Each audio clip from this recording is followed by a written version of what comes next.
लवकरच दिनेश आपल्या कुटुंबासह आला आणि तिथे राहू लागला. आता त्याला भाड्याने राहण्याची गरज नव्हती. लवकरच तो ह्या वाड्याचा मालक बनला. तेव्हापासून ते 9 जणांचं कुटुंब तिथे राहू लागलं.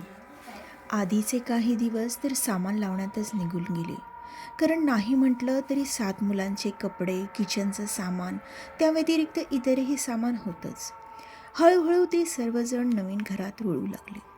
एवढं घर त्यांनी कधी स्वप्नातही पाहिलं नव्हतं. सर्वच जण खुश होते. खास करून सुरेखा खूप खुश होती. त्यांचं राहतं घर गेल्यापासून तिची नेहमी धडपड असायची की छोटं का होईना स्वतःचं घर असावं. पण तिच्या अपेक्षापेक्षाही जास्त तिला मिळालं होतं. सर्व मुलांसाठी त्यांची सेपरेट रूम होती. तरीही अजून खोल्या शिल्लक होत्या. सुरेखा अगदी मनापासून खुश होती. पण तिच्या लक्षात आलं की तिने संपूर्ण वाडा पाहिलाच नाही. दिनेश कामाला गेल्यावर आणि मुलांना शाळेत सोडल्यावर घरात ती आणि तिचा भोळा मुलगा दोघेच राहायचे. म्हणून मग तिने ठरवलं की दुपारच्या जेवणानंतर ती संपूर्ण वाडा बघेन. मग तिने आपलं पटापट आवरून घेतलं आणि मग वरती जायला निघाली. तिने खालच्या खोल्या पाहिल्या होत्या, म्हणून तिने वरच्या मजल्यावर जायचं ठरवलं. त्याप्रमाणे ती आली. तिच्या अपेक्षेपेक्षा खूपच सुंदर होतं सगळं. ती गुलाबांची झाडं, ती मोकळी जागा जिथून पावसाचं पाणी पडतं आणि घर बसल्या पावसात चिंब होण्याचा आनंद घेता येईल. मग शेवटी तिला तो झोपाळा दिसला. एवढा मोठा झोपाळा! आपसुकच तिच्या तोंडातून निघालं. तिला मोह आवरता आला नाही. ती पळत गेली आणि बसणार तोच तिला झोपाळ्याच्या मागे असणाऱ्या खोलीतून कोणती तरी वस्तू इकडून तिकडे आणि तिकडून इकडे गडगडण्याचा आवाज आला. जणू काही एखादा हंडा इकडून तिकडे घरंगळत गेलाय. सुरेखाच्या पोटात गोळा झाला. ती थोडा वेळ थबकली, पण पुन्हा तोच आवाज.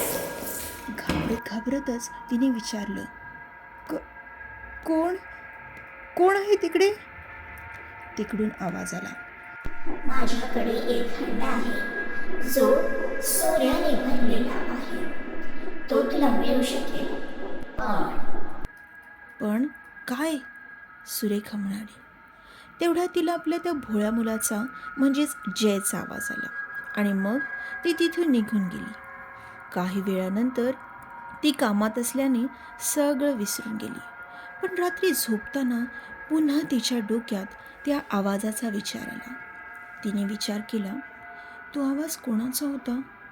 कोणीतरी मस्करी करत होते की मग आत भूत? नाही, मला नाही वाटत. पण जर ते भूत असेल तर? एवढ्या दिवसात आम्हाला कोणालाही काही त्रास झाला नाही. मग ते भूत कदाचित चांगलं भूत असेल तर मला उद्या पुन्हा तिथं जावं लागेल. हा सर्व विचार करत करतच ती झोपली. मग दुसऱ्या दिवशी सगळ्यांचं रुटीन सुरू झालं. दुपारपर्यंत ती फ्री झाली. मग तिने आपल्या जयला झोपवलं आणि हळूच वरती गेली. पुन्हा गडगडण्याचा आवाज आला. ह्यावेळी तिनं सांगितलं, मला तो सोन्याने भरलेला हंडा पाहायचाय. मग अचानक एक हंडा गडगडत बाहेर आला. त्यावर एक झाकण होतं. मग तो हंडा हळूहळू हलू लागला आणि एक एक करून त्यातून सोन्याची नाणी खाली पडू लागली. ती नाणी पाहून सुरेखाच्या तोंडाला पाणी सुटलं. ती लगेच नाणी उचलू लागली, पण ती नाणी एकदम गायब झाली. तिचा चेहराच पडला. मग आवाज आला, ही सर्व नाणी तुझी होती, पण त्यासाठी तुला एक जीव द्यावा लागेल. हे ऐकून सुरेखा घाबरली. जीव म्हणजे? जीव म्हणजे एक हाडा मांसाचा जीव हवाय, तरच तुला ही सर्व नाणी मिळतील. विचार कर, तुला काय हवं?